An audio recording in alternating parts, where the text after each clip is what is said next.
We are delighted to welcome Chief Constable Joe Farrell today, who is from Durham Constabulary, for an interview to celebrate International Women's Day as part of our Ustinov Meets series. The theme for International Women's Day this year is Women in Leadership, Achieving an Equal Future in the COVID-19 World, and the tagline is Choose to Challenge. We are pleased to welcome Chief Constable Joe Farrell to speak about her experiences and career to date. First of all, thank you so much for talking to us today, and as part of our activities for International Women's Day. I think I just want to open the floor by asking a little bit about yourself and your career to date. Yeah, sure. And delighted to be part of this. So thank you for the invitation. I've been in policing for just coming up 30 years, and an indication of how much I've enjoyed it is, and makes me sound very, very old, but that time's gone in the blink of an eye. It really has. So Durham Police is the third police force that I've worked in, and I came here 4.5 years ago as the Deputy Chief Constable. But I started my policing career in Cambridge, working in Cambridge City Centre back in 1991. For the audience who know Cambridge, there are some parallels, I always think, between Cambridge and Durham City in terms of the look and the feel of the place, and obviously the university community. So there are some like I say, some parallels and some similarities. So started in Cambridgeshire Police. That's where I'm from. That's where my parents live. I always wanted to be in the police. I like structure, and I like routine. So I'm not a very creative person, and policing gives me that. I suppose that's, two arms in terms of being attracted to it. One around the structure, a degree of formality to it, and that's real passion around making a difference. So I always say to new recruits that nobody should ever underestimate the impact they have as a public servant. So whether that's policing or broader than policing, and gosh, we can see the impact of that, can't we, through this pandemic? But as a public servant, certainly within a policing arrangement, nobody ever rings the police because they're having a good day. They ring us in a crisis, they ring us in an emergency. And the impact we can have in a positive way is really, really significant. And we've seen that, and I see that all the time in policing. And I often receive lots of, well, there used to be letters and now there are emails from people in terms of support and thanking. So, but back in terms of career, so began in Cambridgeshire Police, worked there for about 12 or 13 years. And then I moved to the Northeast. I met my husband through policing. He's from the Northeast, moved to the Northeast. And prior to coming to Durham Police, I worked at Northumbria Police. So that's Tyne and Wear and Northumberland. Worked there again for 13 years before being fortunate enough to come down to Durham, applied to be the Deputy Chief Constable here, and then subsequently was selected to be the Chief Constable. So that's the short version of 30 years coming up. But I've done a whole variety of different jobs at different ranks, and again, the way I would describe policing to anybody is that you can work in different police forces and you can do very different jobs within policing. But you know how the organisation works, you know the sort of rules that it operates within. So while there's lots of new and different opportunities which people can seize, there is a comfort and familiarity to the organisation. So it's not always quite so bold as, moving from one area of business or professionalism to something completely different. It is within the bounds of certain things that people know and understand. And it has provided just such a varied range of work opportunity across those 30 years. Yeah, thank you. And it appears you have missed a teeny tiny but really significant detail, and that is that you are the first woman to, be the first female chief constable in Durham Constabulary's 180-year history. So how does it feel to be the first woman to hold that position? I'm tremendously proud to lead this organisation, and in those 30 years, the number of female officers as a proportion has increased significantly. So I'm going to guess probably 15-20% of people sort of 30 years back were female.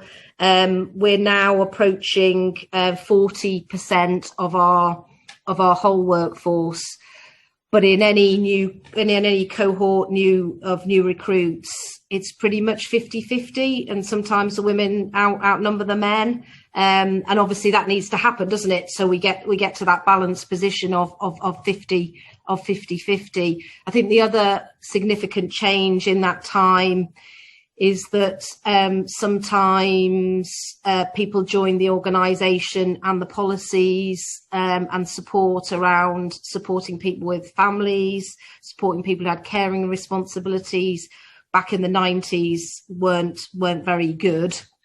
Now it looks very, very different, very, very different. That's not to say that there aren't still challenges, as there is for everybody, regardless of the work they're involved in juggling family and work and shift work, because often, everybody joining starts working days, lates and nights, and working at the weekends. So it's not without its challenges, but in terms of our approach and our flexibility and our recognition of the needs that people have, we are far, far better. And I would say we would outstrip or certainly match lots of other organisations in terms of the quality and substance of our gender and other diverse support in terms of application of those policies. Thank you. Like you touched upon, representation of women in the police force has increased significantly over the past 30 years, including at senior levels. And I'm sure that given your experience, you must have seen many changes within the organization. So what according to you, have been the most positive changes? And also, if you could also talk a little bit about some of the challenges that remain in relation to women in police forces. Okay. So I think that the most significant change has been as the number of women in policing has increased and has increased in different roles. So whether that's in relation to being a detective, being a firearms officer, being a dog handler, being a motorcyclist. What we see now is we see positive role models in those positions, which, if you wind back, you didn't see. And I'm a great believer in terms of people need to see people like them doing those roles in order to give them some support, encouragement, and a feeling inside of, well, I could do that. So I think that's a really strong and powerful, visible position for an organisation to be in, that people can see difference in whether it's by rank, whether it's by specialist role within policing, so that they can aspire to take on those roles. And that we all have, regardless of gender, background, ethnicity, religion, we all have a role to support, to mentor, to coach people. And that's not about nepotism, that's about genuine recognition and a bit of extra encouragement to people, because sometimes, and I think there's some research, isn't there, around this, that when men apply for new jobs, they go down the criteria and they look, and if they can do some of them, they say, oh, well, I'll give it a go and I'll apply. Women will go through line by line, and unless they think they can achieve each one of the criteria, it puts them off applying. So with those strong role models, people need encouragement. They need that extra support, those words, that faith that you have in somebody else, the potential that you can see in somebody else. So that's one of the big differences, and I think, and it changes on a monthly basis, but I think that we are now up to about 11 female chief constables across the country out of 43, and that number ebbs and flows. I think it's been as high as 14. And there will be, and I can see people who are deputy chief constables, assistant chief constables. So you can see there is a really good, if you like, supply chain into those executive ranks. So that's one significant difference in terms of what's happened over the years, through legislative necessity, but also through a change of culture. I talked there around good policies, good family-friendly policies that support difference. That is a huge change. But also, what that needs, doesn't it, is that challenge, the ability for us to constantly just question ourselves around issues of fairness, issues of opportunity.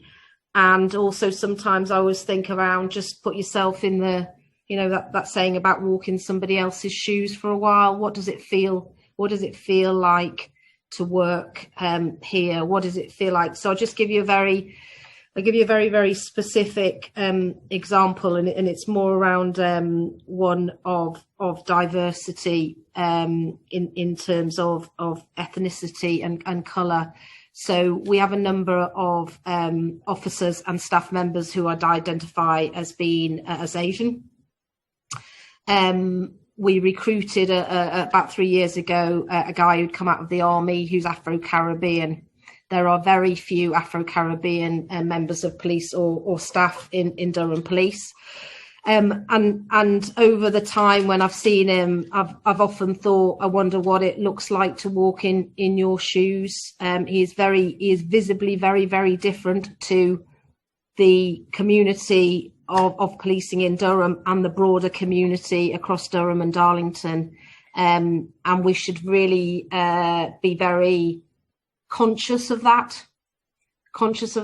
And when we have networks to support officers and staff, the Black Police Association here, and there's a local support group, and the support groups across a whole range of diversity. And again, that's new. That didn't exist 20, 15 years ago. But recognising that people come with different experiences, and their experiences of policing are different.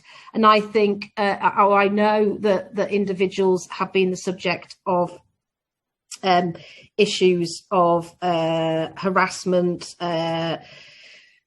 taunts and what have you, when they've been going about their policing business. That's quite hard to deal with, and it needs some additional support.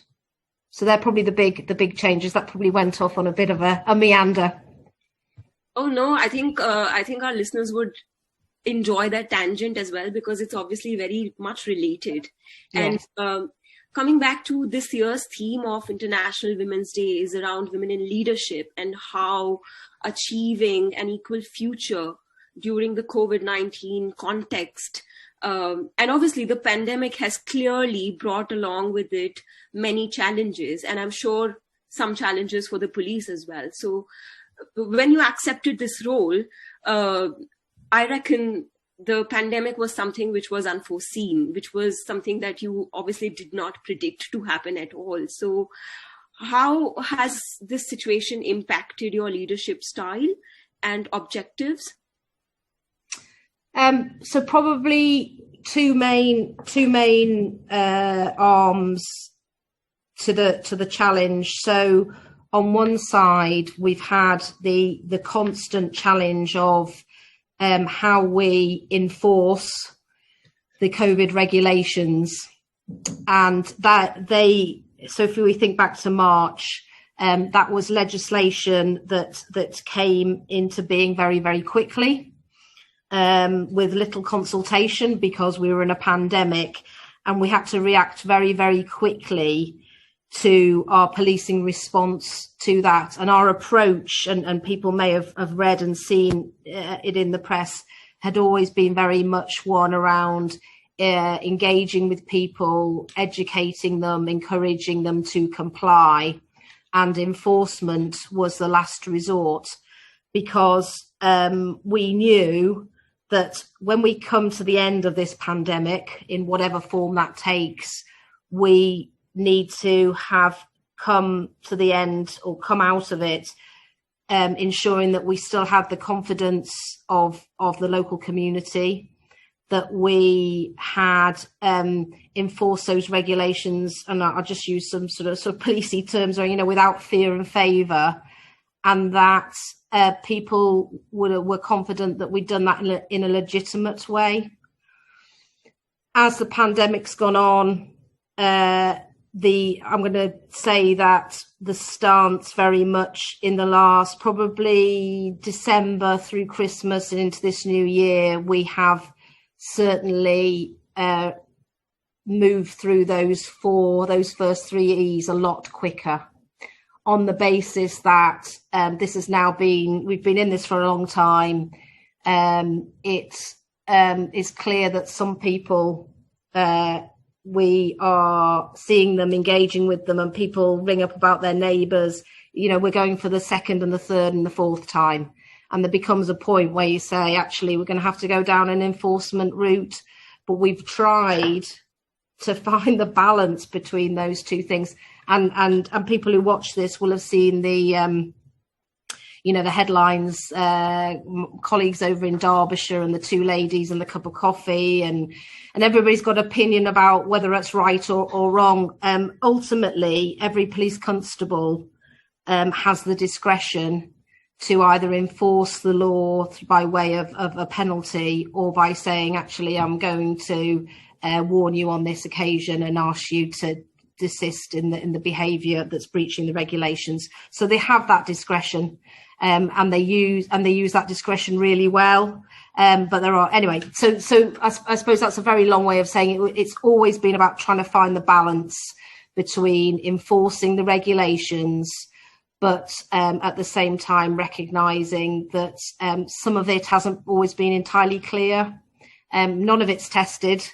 It's all new legislation, and it was all brought in a rush. So some of the nuance of it and the detail isn't as tight as you would see where there's new pieces of legislation and there's a lot of consultation that goes behind them. So that's been the external challenge. Within the workforce, there's been an opportunity, because we've been forced to work remotely where we can, and so great swathes of the organisation have done a lot of home working. We did a bit of that before, but we probably paid lip service to it. Now, if we go back to where we started with the conversation about supporting people's work-life balance, the needs that they have, actually moving forward, this is going to be a great opportunity because we can work differently. Now, quite clearly, there's lots of policing that you can only do in person, and it's a more of a hands-on activity. But a lot of our support staff have worked at home remotely, and we've provided all the kit and the IT to do that. And some of our police officers have been able to do that because they're not all in front-facing roles. And quite clearly, we want to reduce the rate or the chance of transmission. So where people have been able to work from home, and we'll do that now beyond the pandemic, and it will better support that work-life balance. And it's probably one of the few positive things that's come out of it for us as an organisation, using the technology. And our partners, we do a lot of work with, for example, social workers. If you imagine in the safeguarding arena around children and older people and vulnerable people, we're doing all of that work on Teams, Microsoft Teams, on Zoom, and we're more efficient. So it's been a positive, and of course lots of staff members are trying to also homeschool their kids at the same time. So all of those challenges, but they're probably the two big challenges. Right. Thank you so much. And so for this year's International Women's Day, the challenge is Choose to Challenge. The slogan is Choose to Challenge. Yeah. Excuse me. I wonder what this means, what this sort of means to you personally and professionally. So when I was looking at that and reading it,